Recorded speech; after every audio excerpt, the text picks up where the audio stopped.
This is Kardec Radio bringing to you the book Among Brothers of Other Lands, written by several spirit authors and psychographed by Chico Xavier and Waldo Vieira.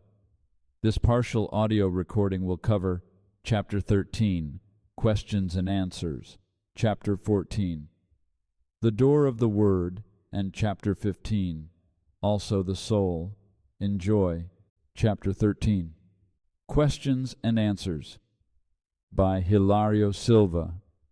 In New York, among two friends, on a bench in the subway, on the long way from Times Square to Essex. What is your opinion about the government? Well, I think that we all should ask God for the safety of our government.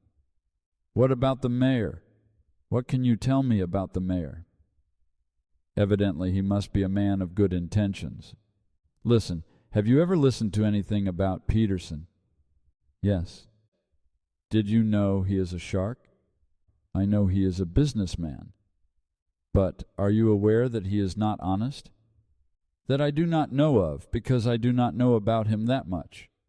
Do you still live close to Jimmy Davis? Yes, I do. What is your opinion about him? He is a good man, a hard-working man. Does he live well with his wife? It looks like. What do you think of Crane, his next-door neighbor? Excellent person. What about Joe Murray? Very good colleague. The friend asking questions was amazed and turned to the other one and asked him, "Is it true that you became a Spiritist, according to the gospel explained by Spiritism?" Thank God. The man asking questions made a gesture of goodbye and said with a brave laugh, "I knew it. It is not possible to have a conversation with a Spiritist that pretends to interpret Jesus Christ. There is no way to establish any conversation." New York, USA, July 4th, 1965.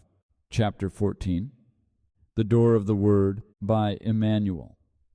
At the same time, also pray for us that God would open before us a door for the Word. Paul, Letter to the Colossians, chapter 4, verse 3. The terrestrial present provides the most advanced processes of communication among human beings. On the same day, airplanes fly over a diversity of nations.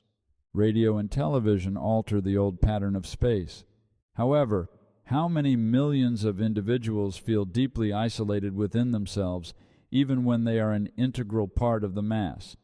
How many human beings go through their lives requesting spiritual help for other human beings without any answer that calms their emotional field? What stresses this problem even more is that the material presence of someone is not always the help that someone needs. Whoever suffers prefers solitude to the company of those who aggravate their suffering. We all need relief at the moment of anguish or support in difficult moments. Thus we look forward to receiving an understanding and proper word from those who surround us.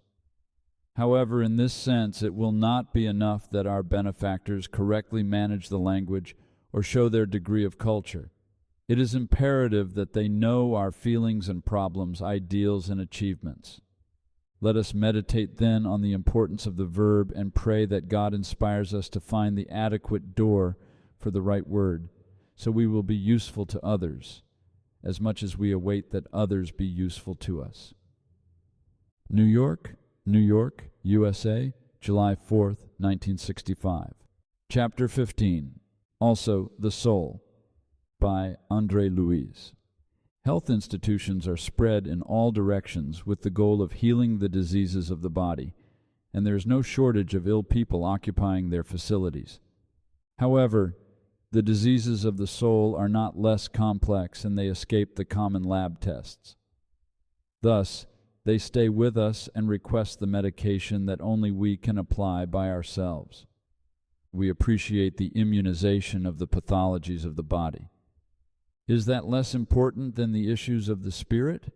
We find a wart and immediately we undergo plastic surgery in order to prevent organic calamities of an unforeseen extent. When we recognize a less happy tendency in ourselves, we need to equally ponder that the whim of today, when not excluded, it will be the vice of tomorrow, and perhaps the crime of the near future. We hone in to get rid of the neurasthenia that can deplete us. Let us also treat our temperamental attitude so impulsivity will not induce us to a fulminating wrath. We strengthen the heart by correcting its arterial pressure or amplifying the resources of the coronaries in order to improve the pattern of longevity. Let us equally purify our feelings so unruly emotions will not precipitate into passionate dodges that annul so many precious lives. We fairly refine ourselves with dental care for its indispensable protection. Let us make similar efforts under the triage of the verb, so our word will not be a whip of darkness. We protect our visual organs against cataract or glaucoma. Let us equally purify our way of seeing. We preserve the auditory organs against deafness. At the same time, let us educate our ear so we learn to help by listening. The Spiritist doctrine is an institute of redemption for the being to obtain the triumphant life. Death does not exist. We are immortal beings. In truth, if the body does not dispense medication, the soul does so. New York, USA, July 14, 1965.